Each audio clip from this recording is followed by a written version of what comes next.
Tonight, the city of New Haven continues its mission towards stopping gun violence, and they're enlisting the help of people who call New Haven their home. A community listening session was held tonight as the city looks to create a plan to address the violence. Fox 61's Gabby Molina live in New Haven right now with their message tonight. Gabby. Ben and Jen, that session was held in private so that people could feel comfortable freely expressing some of those concerns and ideas so that officials can turn those thoughts into action. New Haven, like many other cities around the country, has experienced an uptick in gun violence over the past couple of years. Gun violence, we know, has spiked during the pandemic. We've seen dramatic increases in gun violence in New Haven. In 2018, the city had 10 homicides and 50 shooting victims all year.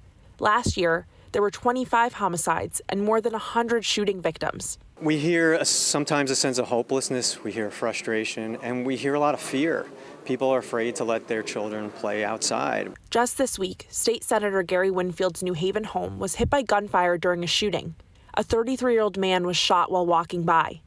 Winfield and his family are okay, but residents say it's not hard to find someone in the city who has been affected by gun violence in some way. In my work, I lead a program of about 52 community members. A lot of them have been touched by violence.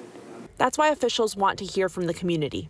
Thursday night, a listening session was held for people to talk about their concerns and solutions for the problem, led by a partnership between Connecticut Against Gun Violence and the city.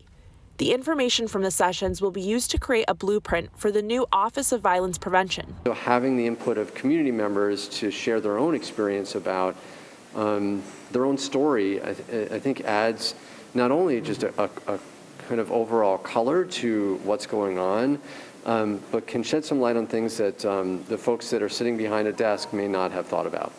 The goal is to use research from what's worked in other towns and cities, like more surveillance cameras, which New Haven plans to add hundreds more of in the next few years. We also need to realize that it took years and years and years to get us here, and it will take time to see change as well. There's one last listening session left that is going to be held virtually next Thursday at 6:30 p.m. before officials compile everything that they've learned into a report. Live in New Haven, Gabby Molina, Fox 61 News.